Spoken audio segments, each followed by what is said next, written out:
इष्टोपदेश ग्रंथ के 26वें श्लोक बध्यते मुच्यते जीवा पर चर्चा चल रही है कि जीव कर्मों से बढ़ता भी है और कर्मों से छूटता भी है।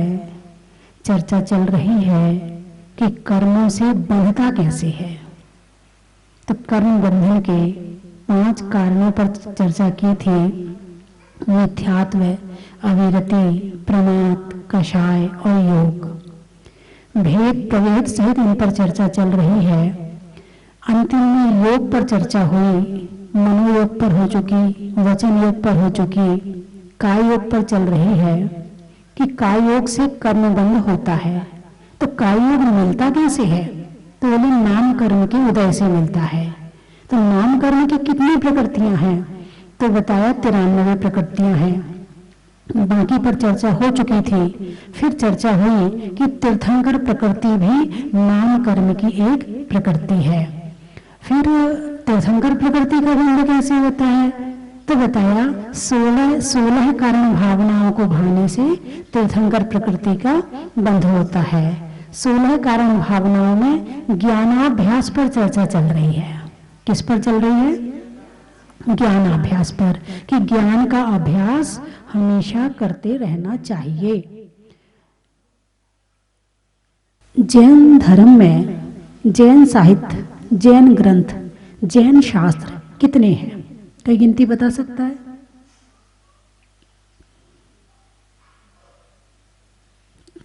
अच्छा, सामान्य बता दो। 10-20 शास्त्रों के नाम बता दो। चलो अच्छा, 10-20 शास्त्रों के नाम तो बता ही सकते हो। नहीं, वो भी नहीं बता सकते।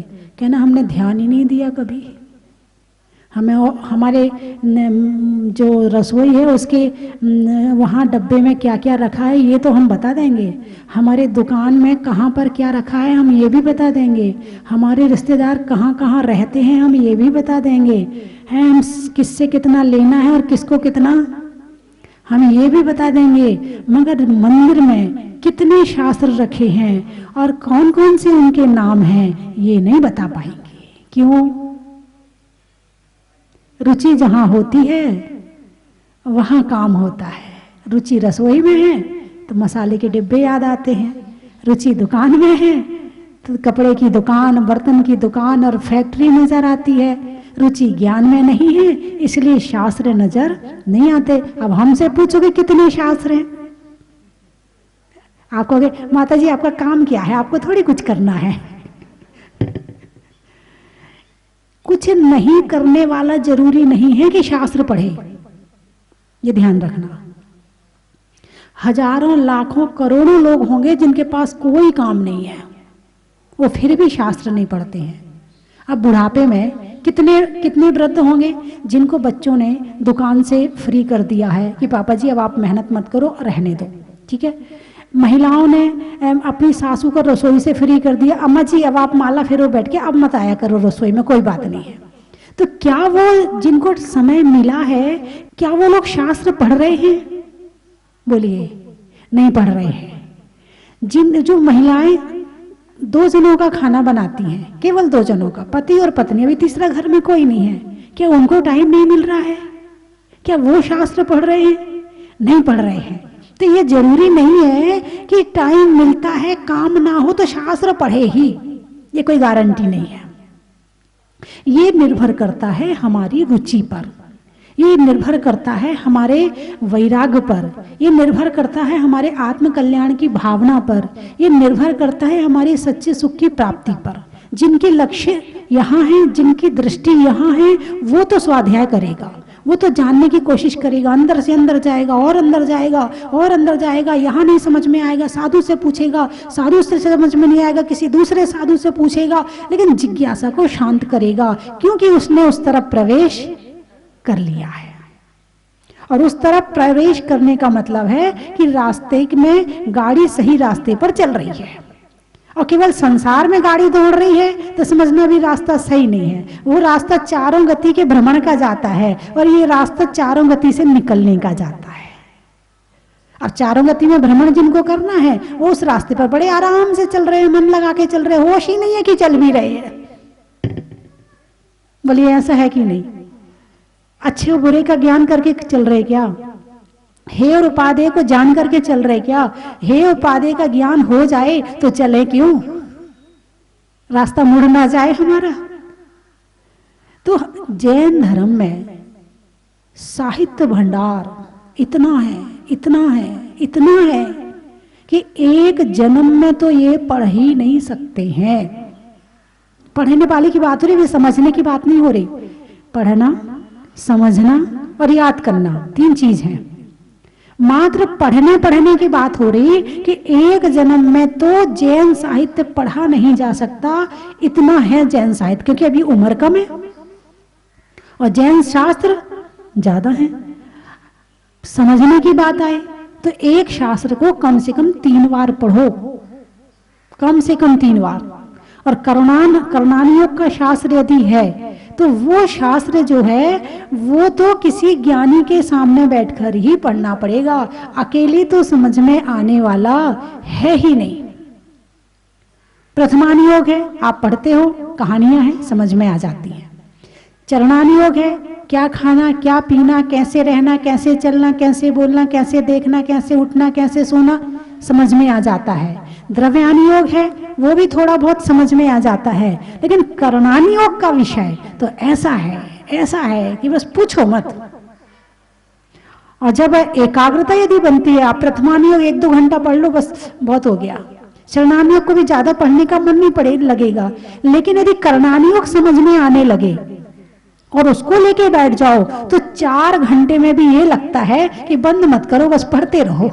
आनंद आता है, विशुद्धि बनती है, मन नहीं भटकता है। तो इस तरह से अनेक शास्त्र हैं, अनेक, एक नहीं, अनेक। उस अनेक में भी, यानी कि अभी भैया जी आए थे तो उनसे चर्चा हुई। एक बात मुझे पता नहीं थी, उन्होंने बताई, मुझे बड़ा अच्छा लगा कि षटखंडागम नाम तो सुना होगा, कि हमारे यहाँ का मूल ग्रंथ जो है वो कर्णानुयोग का ही ग्रंथ है, षटखंडागम। तो उसकी टीका, मतलब आचार्य पुष्पदंत और भूतवली ने उसके केवल सूत्र लिखे हैं, उसके केवल सूत्र लिखे हैं। और उसका जो समझा के विस्तार लिखा है वो आचार्य वीरसेन स्वामी की अभी उपलब्ध है। तो जब चर्चा हुई तो उन्होंने ये बताया कि बोले माता जी 3 आचार्यों ने टीका करी है। कितने आचार्यों ने? 3 आचार्यों ने। 3 आचार्यों में से केवल एक आचार्य की पूर्ण टीका उपलब्ध है, और बाकी तो जो है वो सारी कहाँ गई, अधूरी भी है, कुछ अधूरी भी मिली, कुछ मिली नहीं। तो इसका मतलब ग्रंथ थे तो सही मगर उपलब्ध नहीं है। कि भाई क्यों उपलब्ध नहीं है? ऐसा बताया जाता है कि पहले समय में, अंग्रेजों के टाइम में या कभी और जब दूसरों का शासन था उस समय में, जैन ग्रंथों की 6 महीने तक लगातार होली जलाई गई थी। 6 महीने तक लगातार। आप कल्पना करो कि एक देर में कितना कागज जलता है 1 मिनट में। तो 6 महीने तक लगातार वो आगम जलाया गया, 6 महीने तक। और उससे जो बचा हुआ है वो ये है जो हम पढ़ते हैं। और जो अभी है उसकी तो आपको नाम ही नहीं पता है, पढ़ने की बात तो दूर की है, नाम भी नहीं पता है। तो और भी अच्छी बात यह है कि कम से कम वर्तमान समय में टीवी के माध्यम से शास्त्रों का नाम सुन तो लेते हैं, कम से कम धर्म की बात सुन तो लेते हैं। यदि टीवी ना होती तो शायद आज आप यहां पर नहीं होते। बहुत से लोग टीवी में देखकर आते हैं अभिषेक, बहुत से लोग प्रवचन सुन करके आते हैं, बहुत से लोग दूसरे से सुन करके आते हैं। टीवी पे विश्वास ना दे, ऐसे तो आते ही रहता टीवी में तो। लेकिन कुछ लोग कहते हैं अरे नहीं, हम जहाजपुर गए थे, क्या मंदिर बना है, क्या प्रतिमा है, अरे देखो तो ऐसा लगता है देखते रहो दर्शन करते रहो। पवन जी भी पहले शायद एक बार जब पिछले वर्ष पंच कल्याणक हुआ था और 7 तारीख को भगवान मूल वेदी में विराजमान हुए थे, तब आप यहाँ पर आए थे और आपने यहाँ आरती भी की थी, यहाँ पर आपने अभिषेक के लिए भी मतलब जो भी था आपने पूर्ण रूप से बेटे के द्वारा करवाया था और हर तरह से समर्पित होकर। 7 तारीख बड़ी महान तारीख है, ये 7 तारीख बड़ी महान तारीख है। पूछो क्यों भाई? इस दिन पंच कल्याणक का आखिरी दिन था, मोक्ष कल्याणक था, पहली बात। और मूल वेदी में भगवान को विराजमान किया गया था। तो मूल वेदी में जब विराजमान होंगे तो वो दिन सामान्य थोड़ी हो सकता है। वो दिन कौन सा था? शायद चतुर्दशी, तेरस का दिन था। तेरस, माघ सुदी तेरस, 10 लाक्षणी की तेरस। माघ में 10 लाक्षणी आती है ना, माघ सुदी तेरस, 10 लाक्षणी की तेरस थी। और भगवान निकले कब थे? चैत सुदी तेरस, 10 लाक्षणी की तेरस। विराजमान कब हुए? माघ सुदी तेरस। इसलिए ये दिन बड़ा महत्वपूर्ण हो गया है। और अभी भी 6 और 7 तारीख में यहाँ पर प्रोग्राम रखा गया है। यहाँ जैसे कि चरण प्रतिष्ठा, 24 तीर्थंकर के चरणों की स्थापना की जा रही है यहाँ पर। और केवल ज्ञान वाटिका, जिन वृक्षों के नीचे जिन तीर्थंकरों को केवल ज्ञान हुआ है, उन वृक्षों को जगह जगह से मंगवा करके यहाँ पर लगाया गया है और वहां पर चरण विराजमान किए गए हैं। तो इसको केवल ज्ञान वाटिका के नाम से जाना जाएगा। तो वो बनाई गई, उसकी चरण प्रतिष्ठा उस समय नहीं हुई थी। लेकिन अब 6 तारीख को, 6 फरवरी शनिवार के दिन प्रतिष्ठा होगी। और 7 तारीख को भगवान के महामस्तकाभिषेक के साथ मानस्तंभ का महामस्तकाभिषेक भी किया जाएगा। तो मेरे ख्याल से आप सबको अब उस दिन आना तो चाहिए। आप ऐसे दिन नहीं आएंगे तो और कब आएंगे भाई? आपके रिश्तेदार के यहाँ कोई प्रोग्राम होता है तो आप जाते हो कि नहीं जाते हो? तो भगवान से आपकी रिश्तेदारी है कि नहीं है? अरे बोलिए ना, आपने भगवान जी से अपनी रिश्तेदारी बनाई कि नहीं बनाई? भाई कुछ रिश्तेदार ऐसे होते जो केवल काम के लिए याद किए जाते हैं और कुछ ऐसे होते हैं नहीं हमारे रिश्तेदार हैं, हमें जाना है भाई। तो आपने भगवान जी को कौन सा वाला रिश्तेदार बनाया है? अरे बोलिए ना, जाना है। और कुछ लोग तो ऐसे हैं जो पंच कल्याणक में नहीं आ पाए थे और बाद में बड़े मतलब भावना रही कि उनकी हमने शादी रख ली इसलिए हमें जाना पड़ा, हमारा पंच कल्याणक छूट गया। कम से कम वे तो आ ही जाए, उन्हें तो आना ही चाहिए कि वो पंच कल्याणक में नहीं आए थे, अब उस तिथि में तो आए कम से कम। तो इस तरह से चर्चा चल रही है कि ज्ञानाभ्यास करे मन माही। जो ज्ञान का अभ्यास करता, जो जैन शास्त्र है, क्या लिखा है जैन शास्त्रों में? मैं कहां से बोलती हूं? मैं अपने मन से नहीं बोलती हूं। बात समझ में आई कि नहीं आई? मैं जो आपको बता रही हूं वो सब भगवान महावीर ने कहा है, आचार्यों ने लिपिबद्ध किया है, गणधर ने उसको झेला है। तो मैं आपको बता रही हूं, यदि आज शास्त्र नहीं होते तो आज ना आप यहां होते, ना हम यहां होते, ना हम भगवान को पहचान पाते, ना आत्मा को पहचान पाते, ना पूजा कैसे कर पाते ये जान पाते, ना माला जाप के विषय में जान पाते, ना हम आत्मा और परमात्मा के विषय में जान पाते। यदि पता चला है तो शास्त्रों के द्वारा ही पता चला है। इसलिए स्वाध्याय जरूर करना चाहिए। बोलिए, करना चाहिए कि नहीं? कौन कौन कहता है करना चाहिए? करना चाहिए। चलो, हाथ तो उठा लिया है, अब करोगे? वाह, पवन जी ने हाथ उठाया, करेंगे, बहुत बढ़िया। और आप लोगों ने हाथ नहीं उठाया, बच्चे ने भी हाथ उठाया। अब आपको बता दूं, बड़ा सरल है स्वाध्याय करना। स्वाध्याय के 5 वेद सुन लो तो आपको पता चल जाएगा, हाँ हाँ कर सकते हैं। वाचना, प्रच्छना, आमनाय, अनुप्रेक्षा और उपदेश। यदि आप प्रवचन सुन रहे हो तो स्वाध्याय हो रहा है। यदि आप किसी से धर्म के प्रश्न पूछ रहे हो तो स्वाध्याय हो रहा है। अनुप्रेक्षा, यदि आप नमोकार मंत्र भी पढ़ रहे हो, अनुप्रेक्षा 12 भावना भी पढ़ रहे हो तो स्वाध्याय हो रहा है। यदि आप केवल शास्त्र पढ़ रहे हो तो स्वाध्याय हो रहा है। यदि पाठशाला पढ़ाने जा रहे हो तो भी स्वाध्याय हो रहा है। यदि आप पाठशाला पढ़ रहे हो तो भी स्वाध्याय हो रहा है। यदि आपने प्रवचन सुना है और आप किसी दूसरे को सुना रहे हो तो भी स्वाध्याय हो रहा है। यदि आप किसी गुरुओं के विषय में चर्चा कर रहे हो तो भी स्वाध्याय हो रहा है। यदि आप मन में धर्म का भी विचार कर रहे हो तो भी स्वाध्याय हो रहा है। कितना सरल है ना। अरे बोलिए ना, यदि आप अपने बच्चे को नमोकार मंत्र भी सिखा रहे हो तो भी स्वाध्याय हो रहा है। यदि आप अपने बच्चे को 12 भावना सिखा रहे हो तो भी स्वाध्याय हो रहा है। यदि आप अपने बच्चे को भजन याद करवा रहे हो तो भी स्वाध्याय हो रहा है। यदि आप अपने बच्चे को 24 तीर्थंकर के नाम याद करवा रहे हो तो भी स्वाध्याय हो रहा है। यदि आप अपने मोबाइल में यूट्यूब में किसी मुनि महाराज के, माता जी के प्रवचन सुन रहे हो तो भी स्वाध्याय हो रहा है। बोलिए सरल है कि नहीं है स्वाध्याय करना? है सरल है ना। आज के समय में तो बहुत सरल हो गया।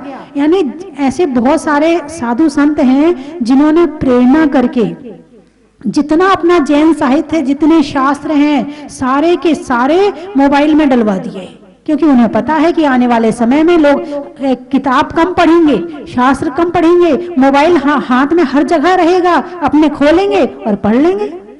इसलिए उन्होंने बहुत सारे शास्त्रों को उसमें डलवा दिया है। तो आप उसमें से निकाल के पढ़ सकते हैं, उपलब्ध है ना आपके पास में। अब कहाँ जाएं, शास्त्र खरीद के लाएं फिर पढ़ें? नहीं, आपके मोबाइल में है, पढ़ो। जब आपका बच्चा, आप समझ गए मेरी बात को, क्या ऑनलाइन क्लास पढ़ सकता है तो तुम क्यों नहीं पढ़ सकते हो? अरे ज्ञान का मतलब ये नहीं कि तुमने अपने MA BA कर लिया, पढ़ाई पूरी हो गई। नहीं, वो तुम्हारी अभी पेट भरनी विद्या पूरी हुई है। अब आत्मा की विद्या चलनी है। उसके बाद अपने दिमाग को ज्ञान में लगाए रखो। जैसे कि एक व्यक्ति था, तो वो जो है सुई लेके आया, 2 सुई लाया, एक तो उसने मशीन में लगा ली और एक उसने वैसे ही डाल दी। तो जब बहुत दिन तक वो सुई चलती रही मशीन में, उसने कहा ये तो पुरानी हो गई है, चलो दूसरी सुई नई वाली लगा लेता हूँ। नए के प्रति आकर्षण होता है ना, बोले नई वाली लगा लेता हूँ। तो उसने पुरानी निकाल के नई लगाई, उसमें तो जंग लग गई थी। और जो सुई चल रही थी वो सुई बढ़िया थी। आपकी रसोई में चाकू होती है, जो चाकू उठा के रख दो उसमें जंग लग जाती है, और जो चाकू चलती रहे वो बढ़िया रहती है। आप मेरी बात को समझ गए? यदि आप स्वाध्याय करते रहेंगे, यदि आप धर्म की चर्चा करते रहेंगे, यदि आप आत्मा परमात्मा के से जुड़े रहेंगे, तो जो कषाय, क्रोध, मान, ईर्ष्या, द्वेष, चिंता, फिकर, इन सबकी जंग नहीं लगेगी दिमाग में। और आपने स्वाध्याय छोड़ा और जंग लगी। मन इच्छाओं की तरफ भागेगा, मन क्रोध की तरफ भागेगा, मन ईर्ष्या करेगा, मन दूसरे का बुरा सोचेगा, दूसरे का अपमान करेगा। और यदि स्वाध्याय करते रहोगे तो मन वहां जाएगा ही नहीं। अब आप बताओ, क्या ये सब काम करने में सुख मिलता है? क्रोध, मान, ईर्ष्या करने में सुख मिलता है क्या? नहीं मिलता है। सुख कहां मिलता है? ज्ञान में मिलता है। कहां मिलता है? ज्ञान में मिलता है। करते रहो, ज्ञान करते रहोगे तुम भी सुखी रहोगे और तुम्हारे घर वाले भी सुखी रहेंगे। और यदि नहीं करोगे तो तुम गड़बड़ करोगे, तुम भी दुखी रहोगे। आगे बोलो ना, घर वाले भी दुखी रहेंगे। यदि सास बहू बैठ करके स्वाध्याय आपस में अच्छी तरह करती रहेंगी तो दोनों का प्रेम भी बना रहेगा, दोनों खुश भी रहेंगे और आनंद भी रहेगा। और दोनों स्वाध्याय नहीं करेंगी तो दोनों आपस में भिड़ती रहेंगी। यदि किसी से प्रेम बनाना है, प्रेम करना, बनाना सरल है सामने वाले से, लेकिन निभाना कठिन है। बात समझ में आई कि नहीं आई? क्योंकि ये जो ईर्ष्या कषाय है ना, ये 1 मिनट में पैदा हो जाती है और जितनी मेहनत तुमने प्रेम बनाने में की थी ना, सब खत्म कर देती है। और यदि आपस में किसी से आपने प्रेम किया भी है ना और उससे धर्म चर्चा करते रहो तो मामला सेट रहेगा और लंबे समय तक चलेगा। कोई भी रिश्ता लंबे समय तक चलाना है तो संसार की बातें ना करके धर्म की बातें करनी शुरू कर दो, लंबे समय तक चलेगा। और केवल घर गृहस्थी की चर्चा में रहोगे तो कभी ना कभी भलाई बुराई हो ही जाएगी, कभी ना कभी लड़ाई झगड़े हो ही जाएंगे। तो धर्म चर्चा एक ऐसी चर्चा है कि तुमने ना उसके लिए कुछ किया, ना उसने तुम्हारे लिए कुछ किया, और सब कुछ मिल गया और सब कुछ दे दिया। यदि तुम्हारे शहर में कोई स्वाध्याय करता हो तो बहुत सी महिलाएं तो अरे ये तो बूढ़ी बूढ़ियां बैठी रहती हैं, अरे नहीं, जाके बैठो उनके पास में, जो मिलेगा ना वो करोड़ों रुपए खर्च करने के बाद भी नहीं मिल सकता है। जैन शास्त्र, जैन ग्रंथ प्रथमानी योग, करणानी योग, चरणानी योग और द्रव्यानी योग, 4 विभागों में से 4 तरह से समझाने के तरीके हैं।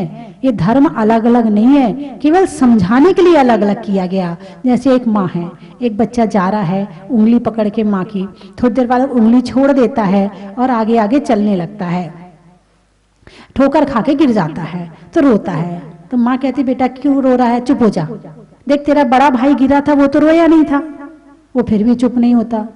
तो माँ कहती है देख बेटा तेरी गलती है, तू देख के नहीं चल रहा था ना इसलिए गिरा है, अब तेरी गलती, तू क्यों रो रहा है, फिर जब गलती तेरी है तो तुझे नहीं रोना चाहिए। वो फिर भी चुप नहीं हुआ। फिर माँ ने कहा देख बेटा तूने पिछले जन्म में किसी को गिराया होगा इसलिए तुझे इस जन्म में गिरना पड़ा। वो फिर भी चुप नहीं हुआ।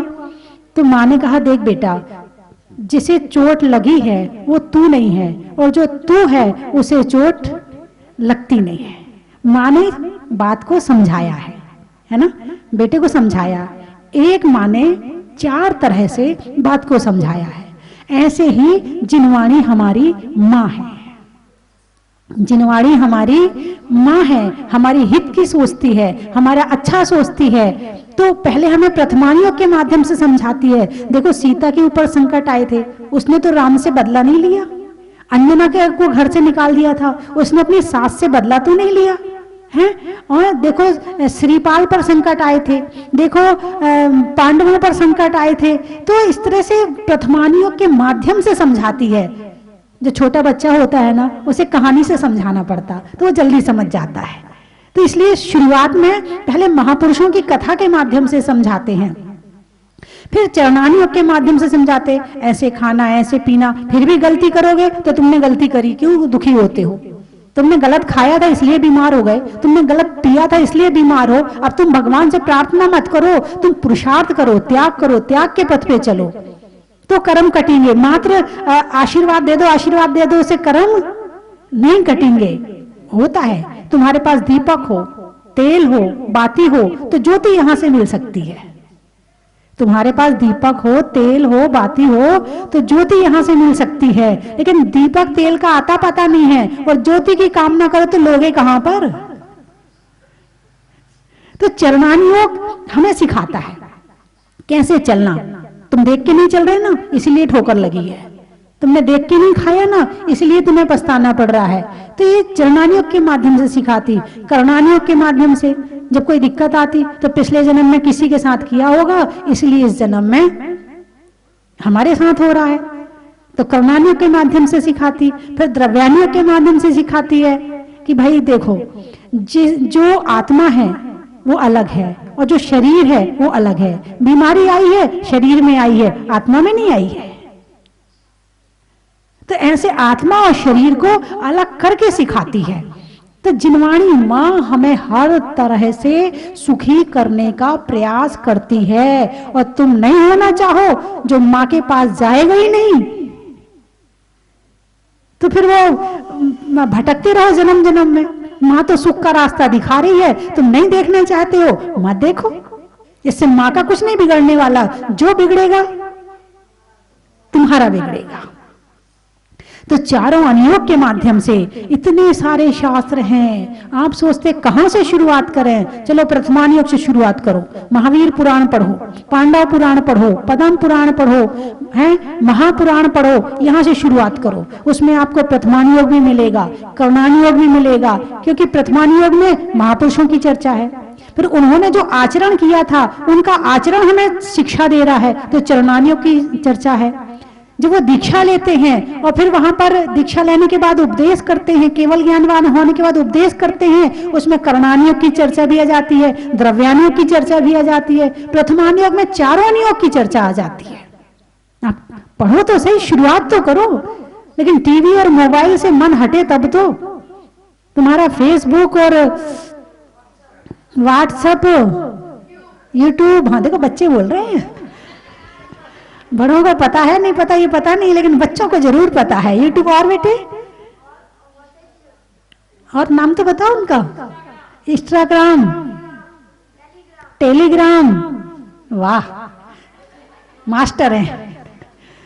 और ये कंप्यूटर के बच्चे हैं, उसमें से धर्म भी पढ़ लेना, ठीक है, उसमें से भजन भी सुन लेना, भक्तांबर भी सुन लेना, उसमें से आप समाधि भावना भी सुन लेना है। बहुत बढ़िया, अच्छे बच्चे, तभी तो बैठे प्रवचन में और मेरी बात को बड़े ध्यान से सुन रहे हैं। हाँ, जब उनके चेहरे पे मुस्कुराहट आती तो मैं समझ जाती मेरी बात वो समझ गए हैं। समझदार बच्चे हैं। तो बंधुओं, जीवन में ज्ञान अत्यंत जरूरी है, अत्यंत जरूरी है। बिना ज्ञान के चले गए मतलब मामला जीरो है। जाना तो सबको है, सब जाएंगे, आप भी जाओगे, मैं भी जाऊंगी, हैं, भगवान महावीर भी गए हैं, भगवान राम भी गए हैं, 24 तीर्थंकर गए हैं, श्रीपाल भी गए हैं, सब गए हैं। जाना सबको है, कुछ करके जाओ। आप कुछ करने में ऐसा नहीं कि बच्चों के लिए कुछ कमाई करके इकट्ठी करके रख जाओ। कुछ करने का मतलब ये नहीं कह रही हूं, कुछ करने का मतलब कुछ ज्ञान प्राप्त करके जाओ। यहां से यदि कुछ ले जा सकोगे ना तो एक ही चीज है तुम्हारे साथ, यहां से साथ में अगले जन्म में कुछ ले जा सकते हो तो वो है सच्चा ज्ञान, जो तुम्हारे इस जन्म में भी काम आएगा और अगले जन्म में भी काम आएगा। ज्ञान ही साथ जाएगा। धन कमा रहे हो ना, अरे बोलिए ना, जोड़ जोड़ मर जाएंगे, आगे बोलो ना, माल जमाई खाएंगे। जोड़ लो, जोड़ लो, खूब जोड़ लो, कोई दिक्कत नहीं है। अरे क्या, बच्चों की थोड़ी चिंता जरूरी है, बच्चों को योग्य बनाना जरूरी है, मगर सारी जिंदगी बच्चों के लिए करते रहना, अपने लिए कुछ नहीं करना, ये मामला खुद के साथ घाटे का सौदा है। खुद के साथ में पुत्र कुपुत्र तो काधन संचय, और पुत्र सुपुत्र तो काधन संचय। पुत्र कुपुत्र है तो सब गड़बड़ कर देगा, और सुपुत्र है तो तुमसे ज्यादा कमा लेगा। आज भी बहुत से लोग आते हैं, बोले माता जी जब हम शहर में आए थे तो कुछ भी नहीं लाए थे साथ में, बस 2 जोड़ी कपड़े और 5 रुपए लाए थे, और आज मेरे पास सब कुछ है।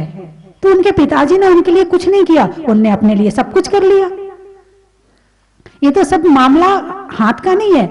तो मैं ये नहीं कह रही कि बच्चों की चिंता करना छोड़ देना, और आप छोड़ोगे भी नहीं मेरे कहने से, ये भी पक्का है, लेकिन फिर भी अपनी चिंता करना शुरू कर दो। उत्तमा स्वात्म चिंता चा, देह चिंता चा मध्यमा, अधमा काम चिंता चा, पर चिंता धमाधमा। उत्तमा स्वात्म चिंता चा, आत्मा की चिंता पहले करो, देह चिंता चा मध्यमा, उसके बाद शरीर की चिंता करो, अधमा काम चिंता चा, उसके बाद विषय भोगों की चिंता करो, पर चिंता धमाधमा। पर चिंता अधम से अधम बता दिया, अब मैं क्या करूं, मैंने थोड़ी कहा, आचार्यों ने कहा। और आप लोग कौन सी वाली चिंता सबसे ज्यादा करते हो, पहली वाली? नहीं, पर चिंता करते हो। ओहो, तो फिर मामला तो गड़बड़ है, अभी इसको ठीक करना तो जरूरी है। मैं 3 चीजें बोलूंगी, आपको कहना बड़ा ही महत्व है। करने में ध्यान का, शादी में पान का, और जीवन में ज्ञान का। पंखा में झलने का, बच्चों में पलने का, और भगवान के जमीन से निकलने का। हिंदी में मात्रा का, स्कूल में छात्रा का, आज आपकी जहाजपुर की यात्रा का। अनाज में दाने का, इनाम में पाने का। 6 फरवरी और 7 फरवरी के लिए आपको यहाँ आने का बड़ा ही महत्व है। कर्म के हरने का, त्याग के वरने का। और 6 फरवरी या 7 फरवरी की सुबह भगवान का मस्तकाभिषेक करने का बड़ा ही महत्व है। अनाज में दाने का, इनाम में पाने का, और आपके मुस्कुराने का बड़ा ही महत्व है। पानी में मगर का, चलने में डगर का, और आने वालों में मुजफ्फरनगर का बड़ा ही महत्व है। और कहाँ से आए? भीलवाड़ा। जनवरी में जाड़ा का, जाड़े में काढ़ा का, और आने वालों में भीलवाड़ा का बड़ा ही महत्व है। ललितपुर। ललितपुर। गाने में सुर का, नृत्य में नूपुर का, आने वालों में ललितपुर का बड़ा ही महत्व है। नई बस्ती। नई बस्ती, अच्छा। नदी में कश्ती का, बच्चों में मस्ती का, और आने वालों में ललितपुर की नई बस्ती का बड़ा ही महत्व है। मेहरौनी से भी माता जी आज शांति क्षेत्रों में कौनी का, रुई में पौनी का और आने वालों में मेहरौनी का। बड़ा ही महत्व है माता जी सागर, माता जी सागर। पानी में गागर का, जातियों में नागर का और आने वालों में सागर का। बड़ा ही महत्व है माता जी बेंगलोर, बच्चों में शोर का, नहीं होने में बोर का और आने वालों में बेंगलोर का। बड़ा ही महत्व है सुनने में ईयर का, छोड़ने में बियर का और आने वालों में ग्वालियर का। बड़ा ही महत्व है आत्मा में एक का, मनुष्य में नेक का, करने में भगवान के अभिषेक का। बड़ा ही महत्व है। मुजफ्फरनगर से आए हैं, ये परम गुरु भक्त हैं और आचार्य ज्ञान सागर जी से 96 से जुड़े हुए हैं, है ना। और 96 का मतलब 30 साल हो गए, 24 साल हो, 25 साल हो गए, 25 साल। 96 में मेरी दीक्षा हुई थी। 25 वर्षों से अथक इन्होंने देव शास गुरु की भक्ति की है। एक बार जोरदार तालियां बजा के इनका स्वागत करें। और तन से, मन से और धन से, ऐसा नहीं कि मात्र हाथ पांव दबा के भक्ति करते हैं, नहीं, तन से, मन से और धन से, तीनों से भक्ति करते हैं। तो आज हमारे बीच में आए हैं और मैं चाहूंगी कि इसी तरह इस क्षेत्र पर आते रहें और जो भी अपने आचार्य के कार्य हैं हम सब मिलकर उन्हें पूरा करेंगे। जो भी उनके कार्य हैं सबका सहयोग रहेगा। तो इस तरह से आज आप लोग इनके लिए एक बार और जोरदार तालियां बजा के। ये लगा कि जन्म जन्म को संचित पाप अब दूर होने वाले हैं।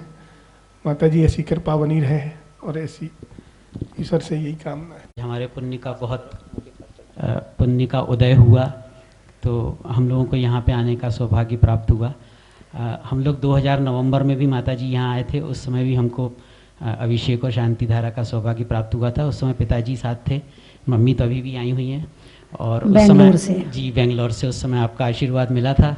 पिताजी रहे नहीं अभी पिछले साल, लेकिन इस बार हम लोगों को अभी फिर से दोबारा आने का सौभाग्य प्राप्त हुआ। बहुत अच्छा लगा माता जी। उस समय तो ये मंदिर की केवल फाउंडेशन डली हुई थी।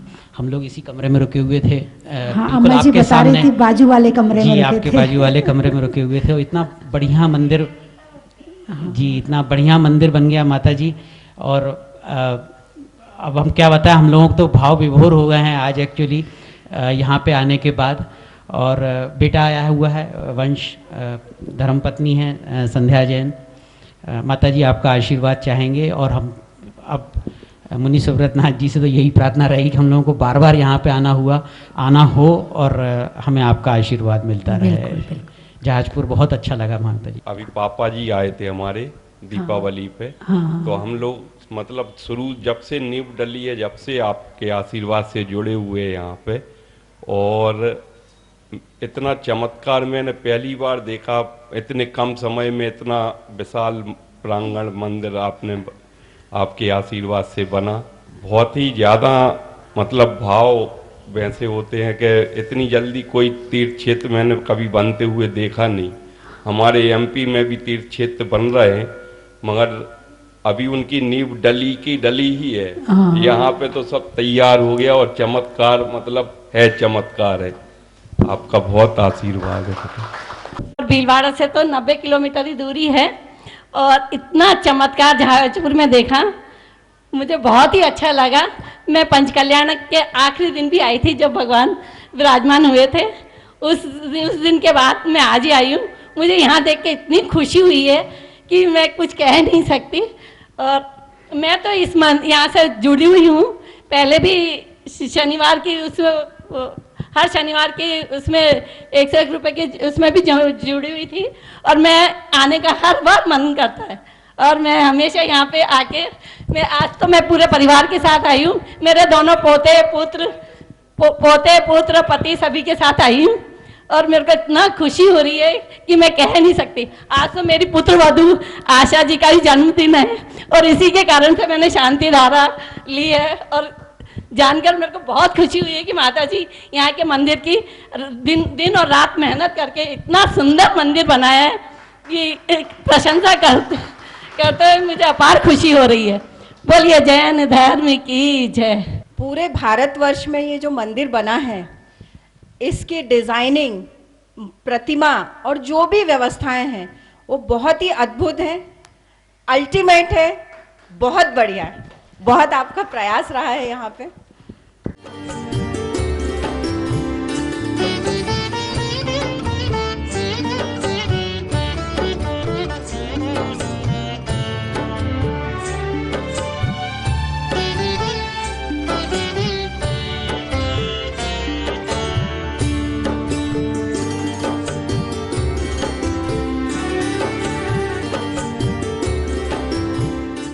चन की थाल को सजाओ रे आज, रत्नों की थाल को भर लाओ रे आज।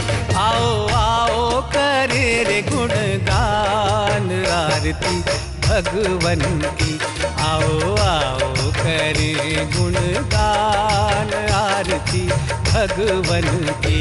आओ आओ करे रे गुणगान आरती भगवन की।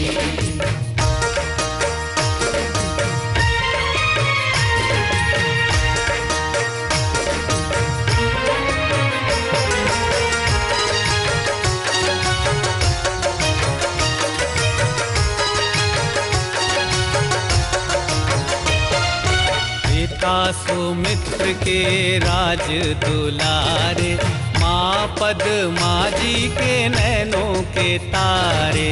पिता सुमित्र के राज दुलारे, माँ पद्मा जी के नैनों के तारे। राजगृही में जन्म लियो आप, राजगृही में जन्म लियो आप। आओ आओ मनाए खुशी आज आरती भगवन की। आओ आओ करे गुणगान आरती भगवन की।